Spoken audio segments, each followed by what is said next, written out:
Dora María Telles, muchas gracias por estar con nosotros. Buenas noches, bienvenida a CNN en español. Buenas noches, Camilo, muchas gracias por esta invitación y pues muy agradable para mí estar con Carlos Alberto y con vos el día de hoy. Muchas gracias. Ya yo esperaba lo peor porque no la vi, dije, me la desaparecieron. Dora María Telles es miembro de número de la Academia de Geografía e Historia de Nicaragua. También se le ha distinguido como miembro correspondiente de la Academia de Geografía e Historia de Guatemala. Fue profesora visitante en estudios latinoamericanos en la Facultad de Teología de Harvard University. Dora María, comandante, usted conoció de cerca a Daniel Ortega. ¿En qué momento justamente este sujeto dejó de ser un revolucionario? ¿O es que nunca lo fue, como ha dicho Carlos Alberto Montaner? Que nunca tuvo ideología Daniel Ortega. Es bien difícil saber eso, pero el punto es que Ortega, digamos, se ha caracterizado por ser un pragmático en el mal sentido de la palabra y luego desarrolló una visión de poder descomunal y simplemente, probablemente nunca tuvo un sustento ideológico, nunca tuvo una ideología, como dice Carlos Alberto. Y hay una cosa peor, que también lo mencionó Carlos Alberto, que es que nunca ha tenido escrúpulos. Entonces, el proceso de descomposición, vamos a decirlo de esta manera, creo yo que se aceleró mucho a partir de 1985, cuando Ortega ya es electo presidente y hay una personalización del poder distinta a la etapa previa de la Junta de Gobierno entre 1980 y 1984. Y eso ya, digamos, esta personalización del poder se disparó de una manera enorme ya en el año 90 con la derrota electoral del Frente Sandinista, porque el partido se desarticuló, se disgregó y la personalidad más conocida que tenía más anclaje, digamos, popular era Daniel Ortega, y eso pues hizo que Ortega entrara en una carrera por la posesión total del Frente Sandinista del partido, que después convirtió pues en lo que ya se conoce ahora como un engranaje de naturaleza familiar, ¿verdad? Pero pues es un proceso largo. Nosotros lo advertimos en el año 94 y en los debates de entre 1990 y el 94, dentro del Frente todavía, y en el año 94 advertimos de que se estaba produciendo un proceso, digamos, que iba en sentido inverso a lo que se requería. El planteamiento que hacíamos era la importancia de democratizar el Frente Sandinista y que el Frente tuviera un compromiso democrático, pero nosotros fracasamos en ese intento y finalmente decidimos salir del Frente Sandinista de manera definitiva. En el año 1995 entonces creamos el MRS, un grupo pequeño en realidad, pero pues Ortega quedó cultivando esta imagen de caudillo que es atractivo, pues, es atractivo exactamente, y ahora ya desembocó en los peores extremos de los caudillos, ¿verdad? Que es la dictadura feroz y represiva que hay actualmente, ¿no? Dora María, antes de seguir trazando el perfil de Daniel Ortega para entender lo que pasa en Nicaragua, primero quiero saber cómo usted se encuentra, si no han tocado más su casa, si no la han allanado más, si usted se siente segura.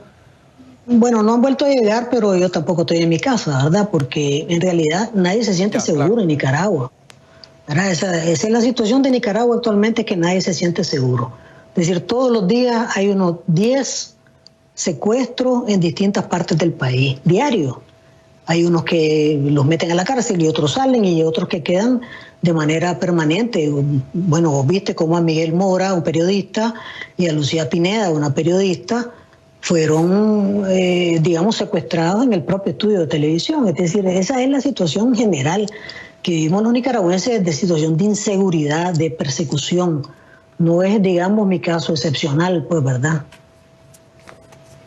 Oiga, leo en un perfil del diario nicaragüense La Prensa que de joven Daniel Ortega generó una fobia por todo lo relacionado con Estados Unidos, que incluye incluso la Coca-Cola y las tiras cómicas. Y Fabián Medina cuenta en su libro El preso 198, un perfil de Daniel Ortega, que Ortega come incluso con las manos, como si siguiera en la cárcel, que siente claustrofobia. Alguien que le conoce me dice que Ortega siente un irrespeto casi patológico contra las mujeres. ¿A usted le consta esto? ¿Quién es realmente Daniel Ortega? Mira, Daniel Ortega es un animal de poder. Su centro, el eje de su vida es el poder político, eso es todo, y el poder económico. Y ahora pues tiene una familia grande en los cuales los intereses económicos han crecido enormemente.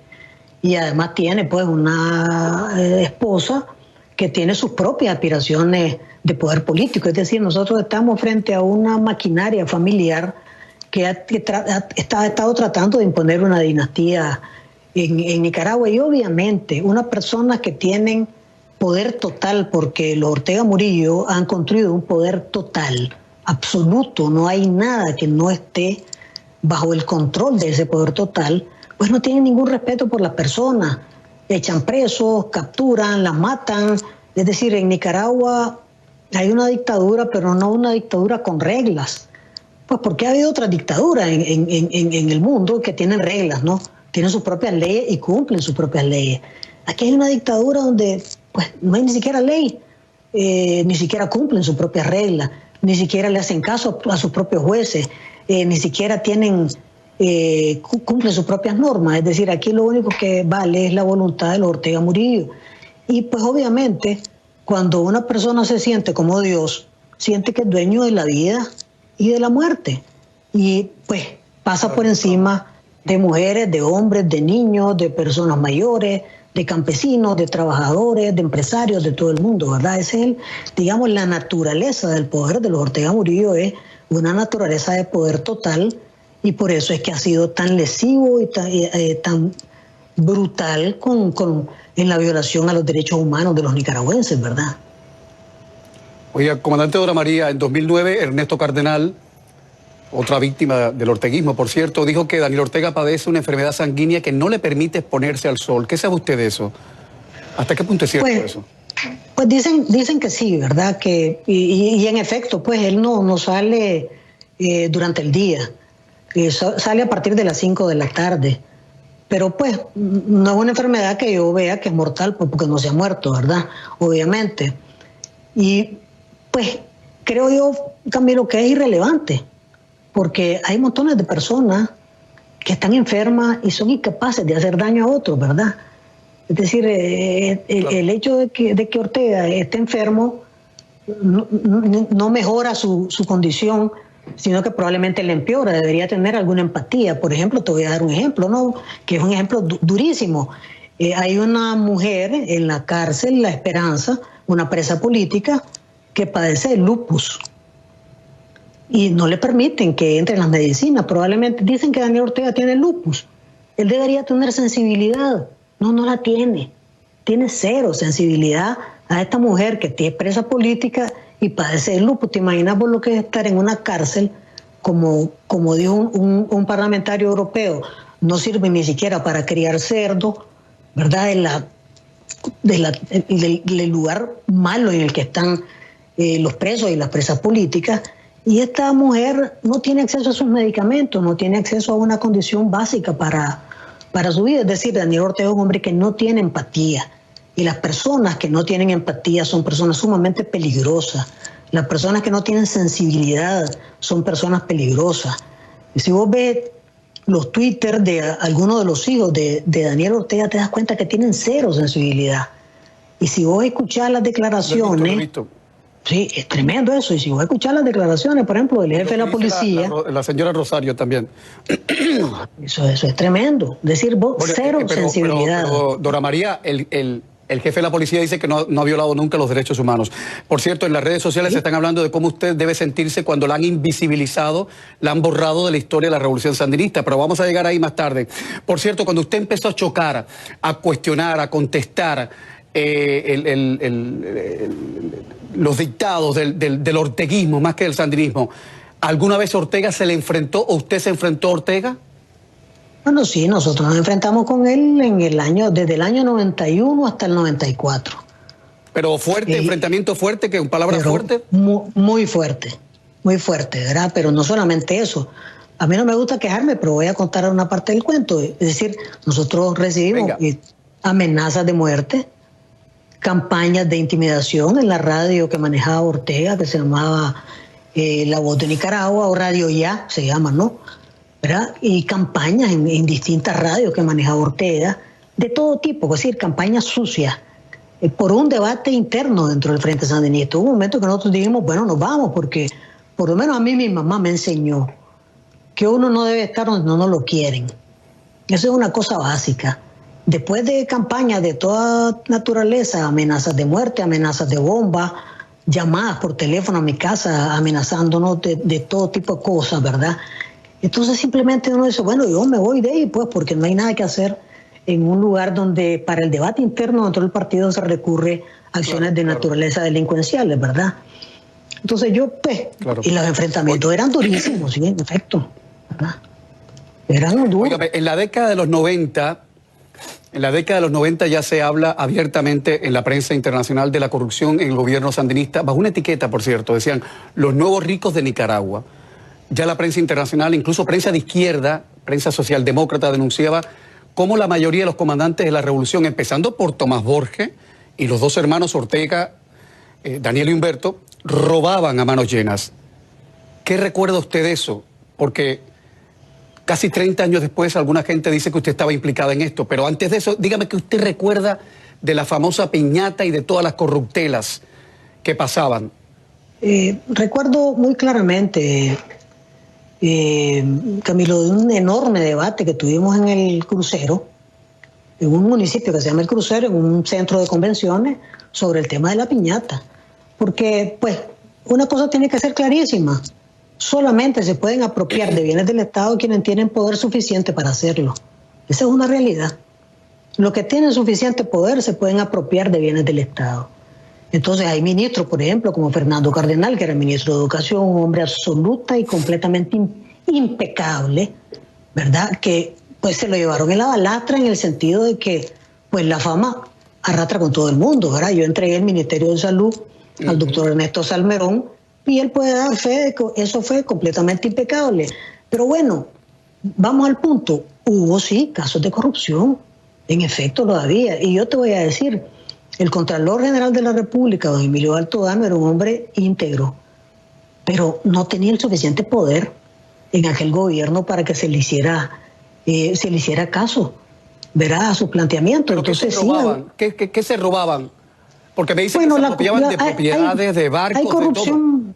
Hay corrupción gubernamental ordinaria, pero la piñata se refiere a lo que se produjo entre febrero y abril de 1990, que es la apropiación masiva de bienes del Estado, y vuelvo y te repito, por personas que tenían el poder para hacerlo, ¿verdad?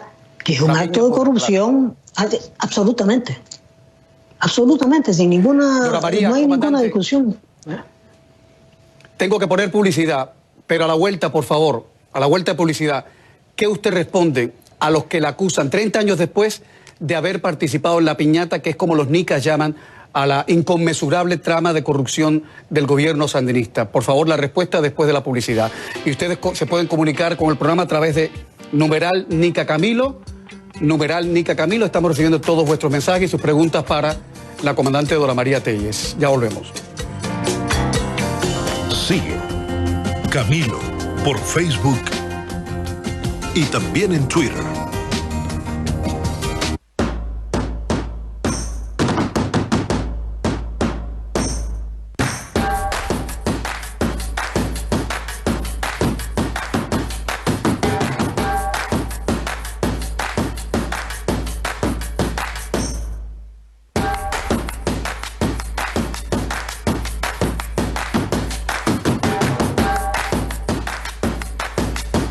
Llame a su agente de viajes o visite beachesresorts.es.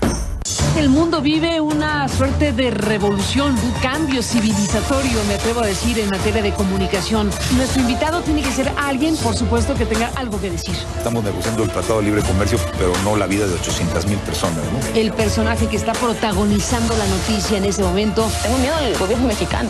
Para el público que sabe de la importancia que tiene la entrevista como herramienta periodística. Aristegui, esta noche en CNN. Una revolución transforma el mundo de los negocios con el impulso de la tecnología. En Portafolio Global hablamos de los modelos de negocios que surgen y de cómo aprovechan las empresas esta realidad. Conoce las historias del día y descubre las opciones, soluciones y herramientas a los desafíos de nuestros tiempos. La innovación es la estrategia que impulsa a las empresas, abre oportunidades y rediseña nuestra manera de vivir. Portafolio Global, de lunes a viernes en CNN. Este es Nuestro Mundo. Personajes fascinantes Me dedico a escalar montañas. y creaciones asombrosas e inesperadas. Espectacular. Aquí, los límites son desafíos. Desde hace 4 años me he quedado ciego. Acompáñeme y descubra historias tan reales como extraordinarias. Nuestro Mundo, el domingo en CNN.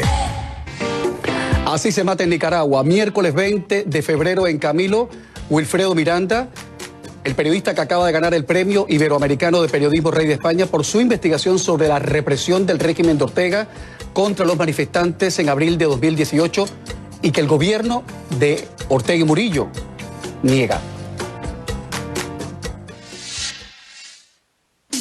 Suscríbete a 5 Cosas, nuestro nuevo newsletter, y empieza tu mañana con la mejor información. Las 5 cosas que necesitas saber para comenzar tu día. 5 Cosas. Suscríbete. En el próximo Café CNN. Unos países de la Unión Europea y de América Latina se reúnen en Montevideo para tratar de buscar una transición política y pacífica en Venezuela. Mañana en Café CNN. Para entender realmente la complejidad de un hecho, hay que ir al centro de la acción. Los gases lacrimógenos son sofocantes. Esas experiencias donde está la noticia son mi guía en el estudio. Aprendí que nuestro trabajo puede mover a la gente, ser el inicio de un cambio. Por eso, todos los fines de semana, frente a estas cámaras, te conecto con el resto del mundo. Mirador Mundial, los fines de semana en CNN.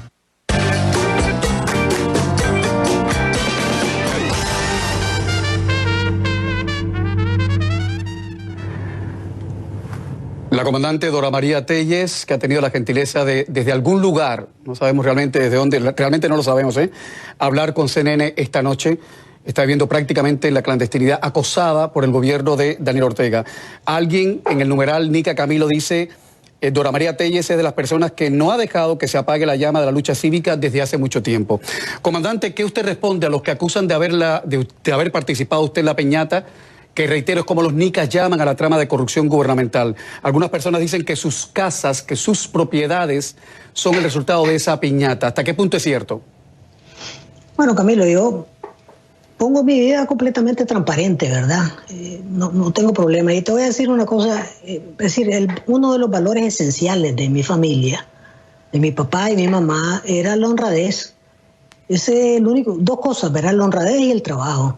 Solo hay 2 cosas con las que uno puede vivir en su vida, trabajando y con honradez. De manera que yo no tengo nada, verdad, que esconder ni nada de la piñata. Pues yo vivo en una casa en Ticuantepe, en una propiedad que compré a un empresario hace 12 años. Tengo 26 años de no ser funcionaria pública, ¿verdad? Nunca he sido procesada, nadie me ha acusado de haberme robado nada, ¿verdad? Ni siquiera tengo propiedades mayormente, ¿verdad? Pues tengo mi casa heredada, tengo mi propiedad que compré, como te digo. Comandante, cuando usted habla de su casa, ¿habla de Matagalpa, de la finca de Matagalpa? Es que en Matagalpa no tengo finca, Camilo, yo. Oh, porque, yo no tengo finca. Perdóneme, es que estoy tratando de contrastar porque sabe usted que las redes sociales son realengo, es tierra de nadie. Entonces alguien habla que si hay una finca en Matagalpa, que fue de piñateo. Pero bueno, usted me dice que usted vive de su plata y que no piñateó. Te voy a explicar cuál es la confusión. Hay una persona que se llama Doris Tijerino, ¿verdad? Que se confunde habitualmente conmigo. La gente confunde habitualmente conmigo. Yo entiendo que ella tenía una propiedad en Matagalpa y que tenía unos terrenos en Managua. Pero yo no tengo finca en Matagalpa, pues en realidad no tengo una propiedad ahí. Tengo mi casa donde vivo, tengo otra casa que alquilo, ¿verdad? Y mi casa en Matagalpa, que es una casa heredada por mis padres, que además tiene un terreno que, como te digo, tiene más de 100 años de pertenecer a mi familia, ¿verdad? Que no era una familia pobre, ¿verdad? No era una familia pobre, tampoco era una familia rica, pues era una familia clase media, ¿verdad? Pero bueno, si alguien tiene alguna duda sobre este tema, pues puede investigarlo perfectamente. Pero quiero ir más allá, Camilo, sobre este asunto. La corrupción ha sido un mal endémico en la política nicaragüense y yo creo que la mayor parte de la gente tiene razón de creer que todos los políticos son ladrones. Es razonable eso. Nosotros tuvimos un enorme debate en el MRS en noviembre de 1917 sobre este punto y una de las resoluciones que adoptamos unánimemente es de trabajar para que haya en Nicaragua una comisión anticorrupción parecida, digamos, al método que usaron en Guatemala, que hay con participación de Naciones Unidas para que pueda hacer una investigación sobre la corrupción a fondo. Y yo te digo, pues... Sí, pero comandante, pero sin el recelo y la agresividad de alguien como Jimmy Morales. Bueno, porque si usted invita a Jimmy Morales, no va a haber comisión anticorrupción que valga. Bueno, por eso es que lo primero que tenemos que hacer es salir de Daniel Ortega. Porque en Nicaragua hay dos cosas grandes que resolver, Camilo. Uno, pues hay que salir de Ortega, ¿verdad? Para poder tener una democracia a profundidad y además nosotros revisar... ¿Y se va a salir de Daniel Ortega? ¿Usted cree que se va a salir? Yo creo que sí. Por ejemplo, si Maduro cae, ¿qué va a pasar? ¿Qué va a pasar en Nicaragua? O sea, se lo va a llevar en el saco a Ortega, ¿verdad? Eso ahí no hay vuelta de hoja.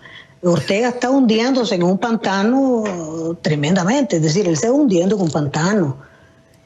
Daniel Ortega lo único que está haciendo es crear cada día que está Ortega en el poder hay más desempleados, más exiliados, más empresas en quiebra. Ahora se fueron con una reforma a la seguridad social para robarle la pensión a las personas que se están jubilando ahorita. Ese es, digamos, lo que significa el régimen de Ortega. Es un régimen que simplemente está liquidado. Y lo único que está haciendo Ortega es cobrándonos caro a los nicaragüenses eso, ¿verdad? Sí. Comandante, en 2010, Estados Unidos dijo que Hugo Chávez y el narcotráfico financiaban al gobierno de Nicaragua.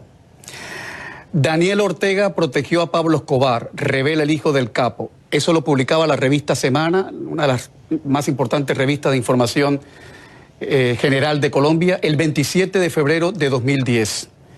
El propio hijo de Pablo Escobar me dijo a mí, en dos ocasiones, una vez en Atlanta, en una entrevista que le hice desde Atlanta y otra vez en Buenos Aires, me habló de la relación que su padre tenía con ciertos gobiernos latinoamericanos. ¿A usted le consta que Daniel Ortega estuvo de alguna manera bregando, haciendo negocios con el narcotráfico internacional, como dice Estados Unidos? A mí no me consta, pues, no me consta, pero te voy a dar un dato que es fácil de ir a averiguar. Si se revisan todas las sentencias de los últimos 10 años, o te lo voy a poner peor, 15 años contra narcotraficantes, y quiénes eran los jueces que absolvían a los narcotraficantes, y cuál era la orientación política de estos jueces, te vas a dar perfecta cuenta de que ha habido una connivencia entre el régimen de Daniel Ortega y sectores del narcotráfico. Eso a mí no me queda la menor duda. Más todavía, es decir, se sabe que el 90% de las drogas que van del sur al norte pasan por el territorio centroamericano, puesto que el Caribe se convirtió en un problema. Ahora, ¿por qué en Nicaragua no hay ningún problema? Entonces, tiene que haber una connivencia entre sectores del Estado de muy alto nivel y el narcotráfico, para que pase sin que se vea dramáticamente, sin que hayan grandes problemas. Fíjate que aquí hubo un caso de unos que se llamaban los falsos Televisa, que es un grupo que pasó 20 y pico de veces por Nicaragua, 20 y pico de veces habían pasado por el país traficando drogas. Decime dónde están los presos de los falsos Televisa. No hay ni uno preso en Nicaragua, se fueron a México, los mandaron a México, después no se sabe qué pasó, ¿verdad? Pero indudablemente el régimen de Daniel Ortega tiene, desde mi perspectiva, pues te lo digo como analista, tiene conexiones con el narcotráfico. Eso no me cabe la menor de las dudas a mí. Voy a leer lo que dijo Pablo Escobar Jr., el hijo, a la revista Semana en 2016, febrero de 2016. Siendo un niño yo vivía en Nicaragua y también en Panamá. y era evidente la protección de la cual gozaba en su momento mi padre. Quizás la de Panamá le duró menos y finalmente nos escapamos hacia Nicaragua como familia a vivir, pero era claro que había un compromiso por parte de las autoridades de turno de darle una especie de protección a mi padre. Comandante Dora María, ¿qué es lo que jamás se ha dicho del pacto entre Daniel Ortega y Arnoldo Alemán? Que parece mentira que pudieran pactar. Bueno, si pactó Hitler y Stalin, ¿por qué no pactaban estos dos? Pero digan, ¿qué es lo que jamás se ha dicho del pacto entre estos dos sujetos en Nicaragua? Y que todavía hoy es secreto. Y que usted sabe. Pues yo creo que todo se ha dicho en realidad, pues. Es que bastante transparente el pacto entre Alemán y Ortega. Es decir, el pacto entre Alemán y Ortega es un pacto de impunidad, un pacto de corrupción, un pacto para robarse el sistema electoral, porque ellos acordaron robarse el sistema electoral, ¿verdad?, a favor de ellos. Por eso es que, digamos, si vos te vas a El Salvador a la elección, Camilo, vos vas a ver que ahí, pues, Arena, el FMLN y el partido de Bukele, pues se tiran a matarse, pero van a la elección y hay un árbitro electoral creíble para todos. En Nicaragua, el sistema electoral se lo robaron Arnoldo Alemán y Daniel Ortega para que le sirviera a ambos en detrimento del resto de las fuerzas políticas. Todo está dicho de ese pacto y es bastante claro. Alemán mantuvo impunidad. Todos los casos de corrupción de la época de Arnoldo Alemán, todos están libres, no hay ningún preso de corbata en Nicaragua y de cuello blanco. Incluso hay algunos que estuvieron condenados por corrupción, que son ahora operadores políticos del orteguismo. Y ahí está, Arnoldo, ahí está, pues, el PLC lo convirtió a Alemán en un partido funcional, un partido opositor funcional a la dictadura de Daniel Ortega. Y estoy hablando del partido PLC, no estoy hablando de la gente del PLC, porque hay muchos líderes de base del PLC, claro. Que son súper consecuentes y están peleando durísimo, pues, por la democracia en Nicaragua. Bueno, ahí está Medardo Mairena, pues, para comenzar, ¿verdad? Pero todo está dicho de eso. Sí. Impunidad, corrupción y poder político del partido. Voy a publicidad, pero antes, por favor, en 30 segundos. Arturo José Prado está preguntando qué piensa usted de Maduro, de Nicolás Maduro. Mira, ¿qué piensa usted? Yo creo que ese es un dictador tan deplorable, pues, en realidad, pues. O sea, la situación de los venezolanos es una situación terrible, trágica. Hay hambre, hay falta de medicina, hay desastre en los hospitales, hay una degradación incluso de la institucionalidad venezolana que no está sirviendo al pueblo. Es decir, lo que pasa en Venezuela es dolorosísimo también, Camilo. Llevan como 60 muertos en lo que va de enero y lo que va de febrero, es una cosa tremenda. Es decir, chica, pues, si este hombre tuviera un mínimo de razonamiento y su partido tuviera un mínimo de razonamiento, se darían cuenta que lo que les conviene es convocar de inmediato a unas elecciones generales como lo está planteando el presidente encargado Juan Guaidó, que eso le conviene a todo el mundo, y el PSUV que mande que ponga el candidato que quiera, ¿verdad?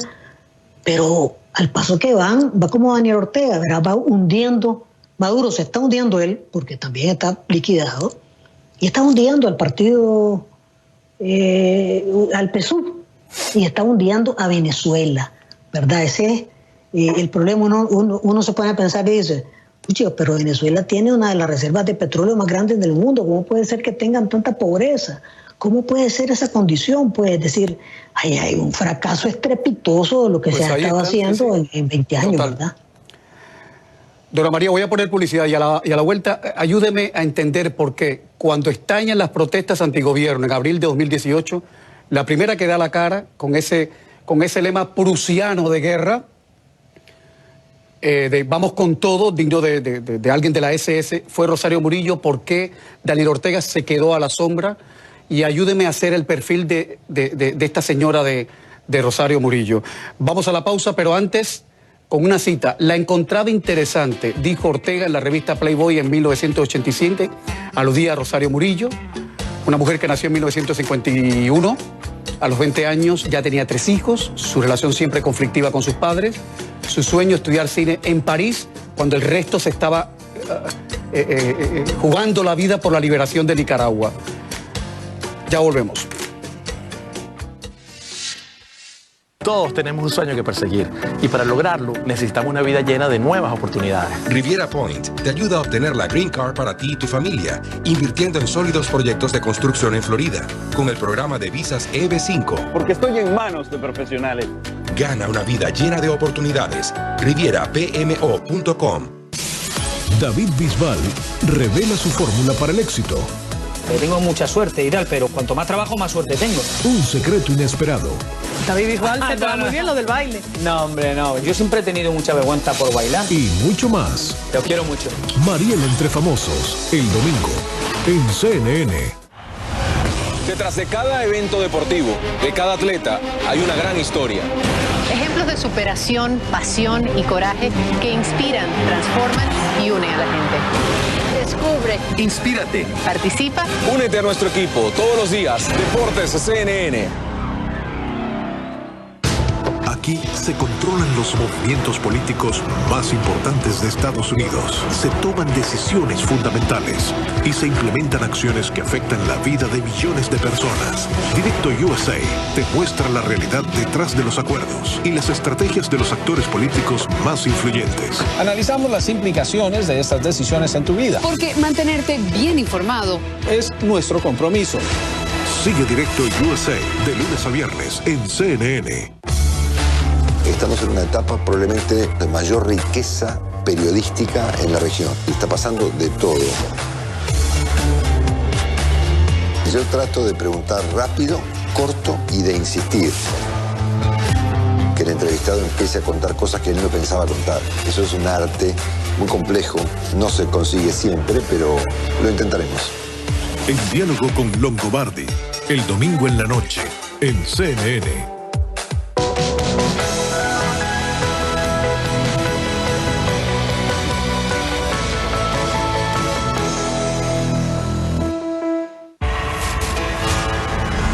Cada minuto surge un acontecimiento alrededor de nosotros que impacta la perspectiva del mundo. Te mostramos las noticias que cambian constantemente nuestro presente y alteran el futuro. Entrevistando a los protagonistas del momento. Desplazándonos por los lugares de los hechos. Analizamos cómo las noticias impactan a México y a los países de esta región. Una perspectiva completa del mundo de las noticias. Perspectivas desde México, de lunes a viernes, en CNN. Antes de que sepas lo que pasa en el mundo, en salas de redacción como esta, se decide qué reportar y cómo hacerlo. Un factor que influye en la forma en que cubrimos y percibimos las noticias. Por eso, con el apoyo de periodistas destacados, fuentes confiables, examina el efecto de los propios medios en lo que vemos y escuchamos, para que conozcas la historia completa. Fuentes confiables, el domingo, en CNN. Soy Gonzalo Alvarado en Los Ángeles. Somos CNN.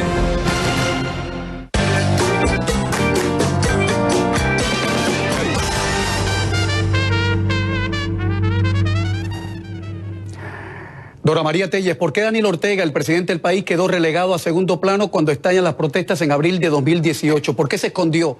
¿Por qué su mujer es la que da la cara? Bueno, porque a él le conviene, Camilo. Daniel Ortega usa la preeminencia de Rosario Murillo para ocultarse él. De esa manera él logra de que mucha gente, digamos dentro del orteguismo, dentro del Frente Sandinista, crea de que la culpable de que las cosas anden mal es ella, y que es que el comandante no se da cuenta, el comandante no sabe, el comandante lo tienen engañado. Digamos, Daniel Ortega juega con que Rosario Murillo saque la cara y ella aparezca como que ella es la gran artífice de las cosas malas, ¿verdad? Y él como que está atrás, como que no se percata. Ese es un juego que él hace, ¿verdad? Y que le conviene. Entonces, y le ha convenido siempre. Vamos a ubicarnos en el año 1998. Perdón que le esté cortando un poquito, pero hay muchas preguntas. Quiero hablar con usted mucho. Hay gente que está preguntando y quiero hacer todas las preguntas posibles. Vamos a ubicarnos en el año 1998. La denuncia por abuso sexual y violación de Zoila América Narváez contra Daniel Ortega. ¿Hasta qué punto es cierto que el poder de Rosario Murillo se basa en el trato, en el pacto, en el acuerdo que habría hecho Rosario Murillo con Ortega? O sea, negar la violación a toda costa y apoyarlo. Por cierto, debo decir que Zoila América Narváez contó en este programa que su madre sabía perfectamente todo lo que estaba sucediendo. Ortega siempre lo ha negado. Respecto a ese pacto, a ese acuerdo, ¿qué hay de cierto, comandante? Pues lo que es obvio, Camilo, es que la denuncia que hizo Soy la América y luego la defensa cerrada que hizo Rosario Murillo, Daniel Ortega, lo colocó ahí en una posición de poder tremenda. Porque ese es probablemente uno de los momentos más débiles que ha tenido Ortega, excepto estos que ha tenido que vivir desde abril para acá. Este era un Ortega desencajado, en el cual, digamos, Rosario Murillo sale a protegerlo junto con todos sus hijos.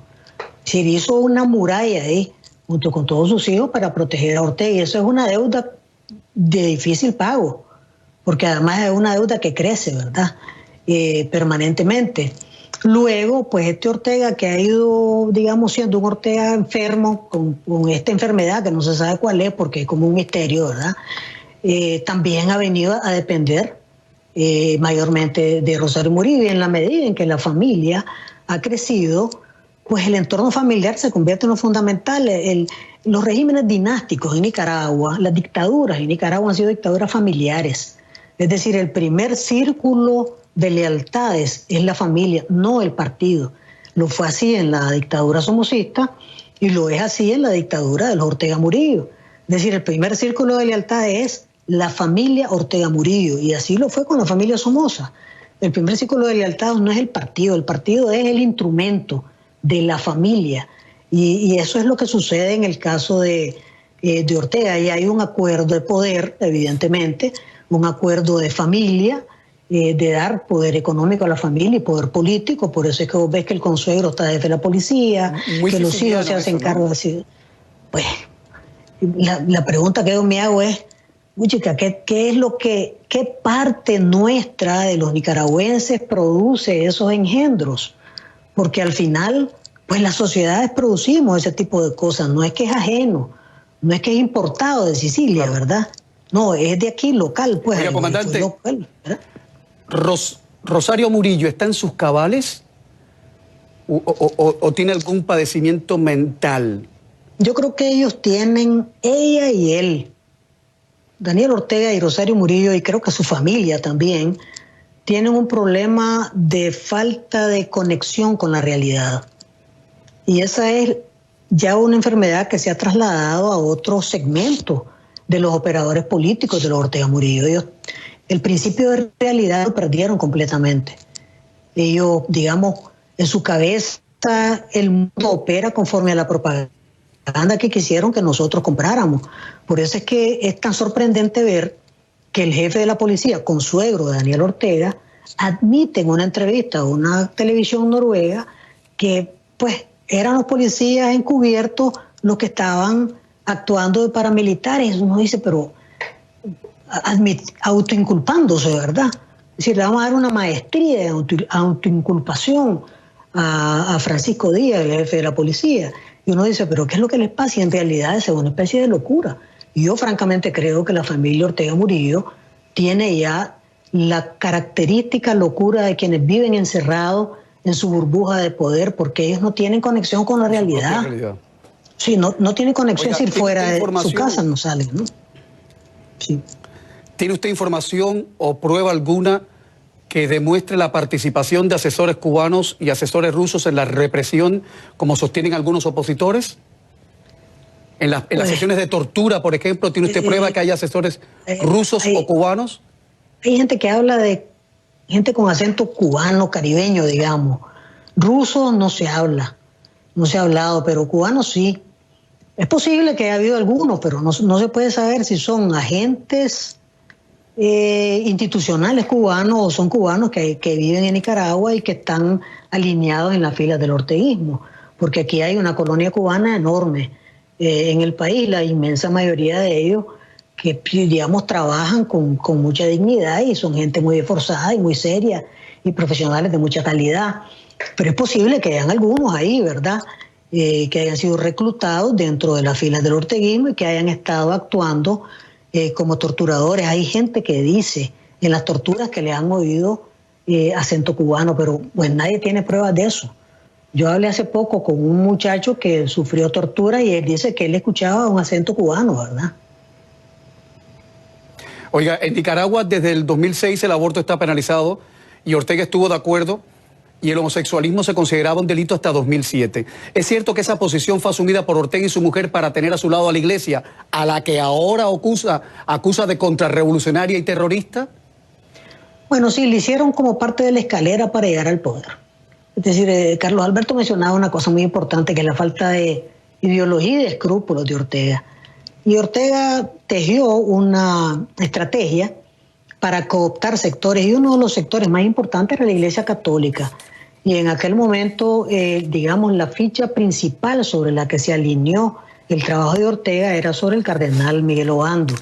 Entonces, una gran concesión para el cardenal Obando era penalizar el aborto terapéutico, que en Nicaragua había estado permitido desde hace 100 años. Y eso lo hicieron en conjunto con el Partido Liberal Constitucionalista, de manera que los dos se pusieron de acuerdo, y a Ortega eso lo apuraba mucho, y penalizaron el aborto terapéutico. Y Ortega llegó a también, bueno, es fácil acordarse de eso, ahí está en la fotografía, llegó a casarse por la iglesia. ¿Verdad? Es decir, y como parte de toda esta trama para lograr empacar a la Iglesia Católica, llegó a casarse por la iglesia y él logró cultivar con el cardenal Obando una relación muy especial.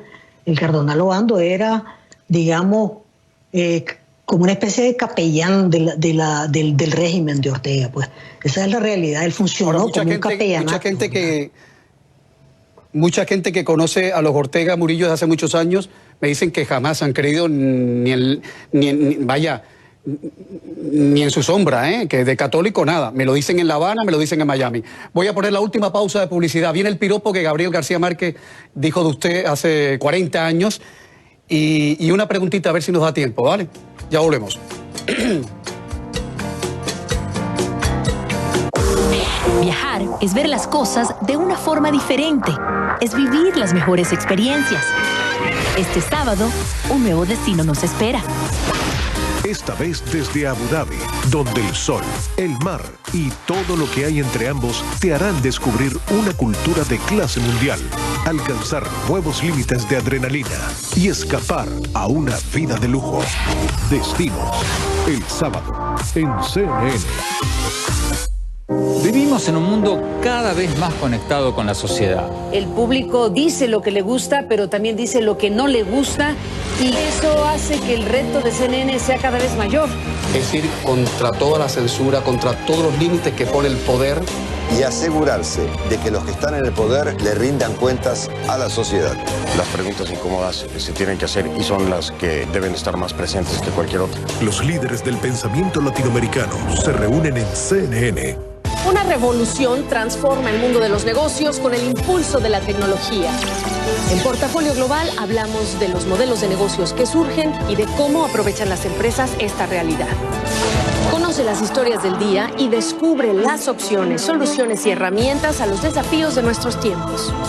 La innovación es la estrategia que impulsa a las empresas, abre oportunidades y rediseña nuestra manera de vivir. Portafolio Global, de lunes a viernes, en CNN. Este es Nuestro Mundo. Personajes fascinantes. Me dedico a escalar montañas. Y creaciones asombrosas e inesperadas. Espectacular. Aquí, los límites son desafíos. Desde hace 4 años me he quedado ciego. Acompáñeme y descubra historias tan reales como extraordinarias. Nuestro Mundo, el domingo, en CNN. El numeral Nica Camilo, estamos recibiendo todos sus mensajes. Ya volvemos. En el próximo Café CNN. Unos países de la Unión Europea y de América Latina se reúnen en Montevideo para tratar de buscar una transición política y pacífica en Venezuela. Mañana en Café CNN. Este es un programa que busca que la gente que vive en la región, en América Latina, encuentre cada noche a un buen personaje, una buena revelación, una buena entrevista, una buena conversación. Aristegui, esta noche en CNN. Hoy más que nunca es vital estar bien informado. Recibir noticias claras y veraces, saber lo que pasa en todo el mundo y cómo esto nos afecta. En Panorama Mundial te mostramos las noticias internacionales más importantes del día. Un amplio contenido de los grandes temas del momento. Las últimas noticias de gran impacto las tenemos aquí. Acompáñame en Panorama Mundial.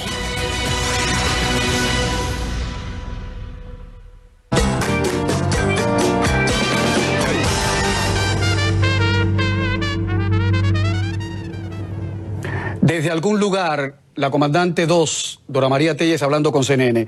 Salvador Felipe pregunta, comandante, su opinión sobre Edén Pastora. ¿Qué le parece Edén Pastora? Estuvo en este programa y a mí en lo personal me parece un señor esquizoide, totalmente fuera de control y enloquecido. ¿Qué queda de Edén Pastora como imagen de esa revolución?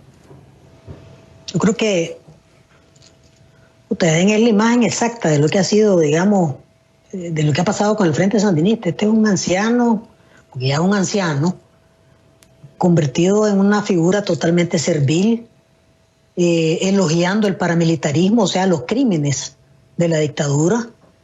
Eso es una cosa, te digo, tremenda, pues, Camilo. Vos fuiste soldado, pues, y los combatientes, respetamos a los combatientes, pero a los paramilitares no, los paramilitares son unos asesinos que salieron a matar a la gente. En el programa se pavoneó de la gente que le había matado y quería mostrarme su fusil y sus pistolas. Le dije, no hace falta, por Dios, no hace falta.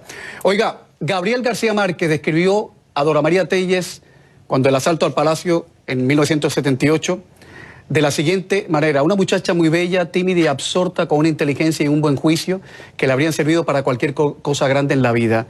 Fin de la cita. ¿Considera usted que ha hecho esa cosa grande en la vida que decía Gabo? ¿Se arrepiente usted de algo?